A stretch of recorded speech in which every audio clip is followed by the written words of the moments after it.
Bismillah ar-Rahman ar-Rahim. Mr. Nazir, with you from Maalim Safwa. Before I start, I wanted to send thanks for all the team behind us.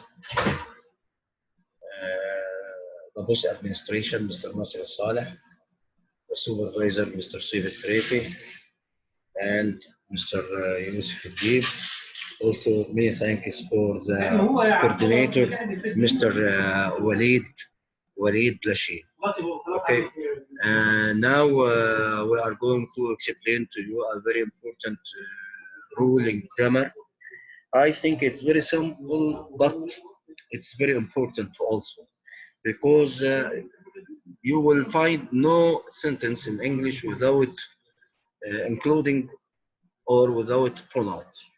Now, as you see in the text in front of you of the paper, we have 5 columns of pronouns. As you see, the first one is called subjective pronouns. Why we call it subjective pronouns? Because it's a place in the beginning of the sentence itself. If I don't have proper name in the first place or in the beginning of the sentence, then I use subjective pronoun. For example, if I say Mr. Zakaria teaches math, okay? Mr. Zakaria is a proper name. Or if I say Mr. Muhammad Suwailam is a biology teacher, okay? He is a perfect botanist, for example.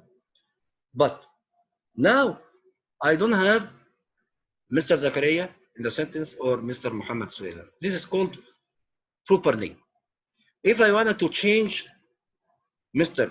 Zakaria or Mr. Muhammad Suwailam, I can use he.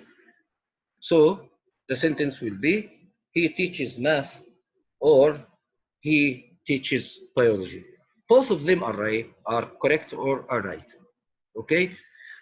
We know now why they call it subjective pronouns, because it comes in the beginning of the sentence if the sentence has no proper name.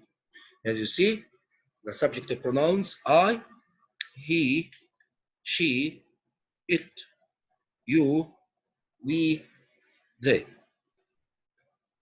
The next column, as you see, object pronouns. What we mean by object pronoun? Object pronouns means the object itself comes after a verb. Okay? As we see now, the object pronoun me, him, her, it, you, us, them. Also, I use them if I don't have proper object. For example, if I say I give the pen to Mr. Zakaria. Okay? So Mr. Zakaria is a proper name and a proper object.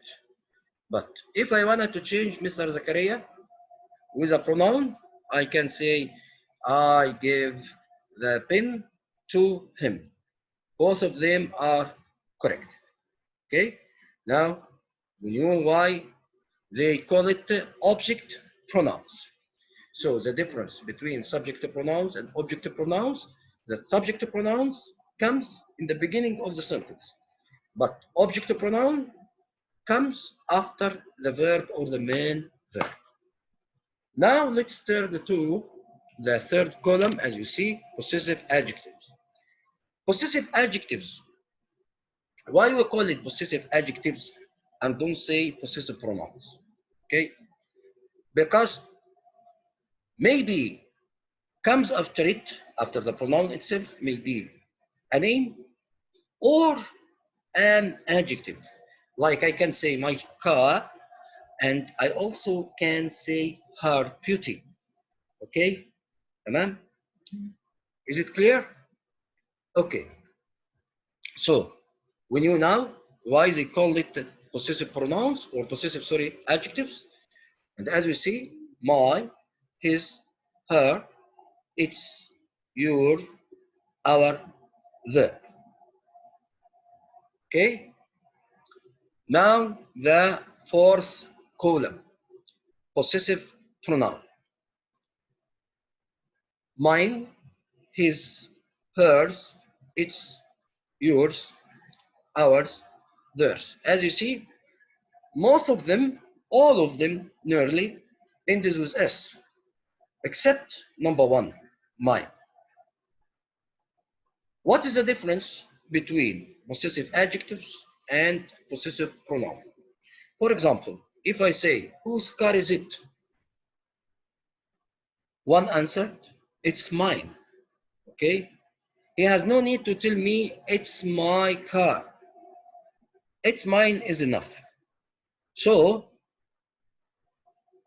the possessive pronouns end with full stop and the sentence is over.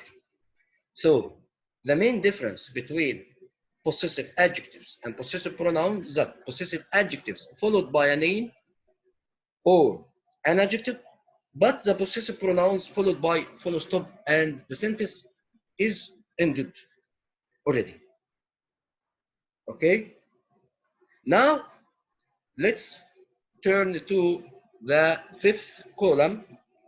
As you see, reflexive pronouns.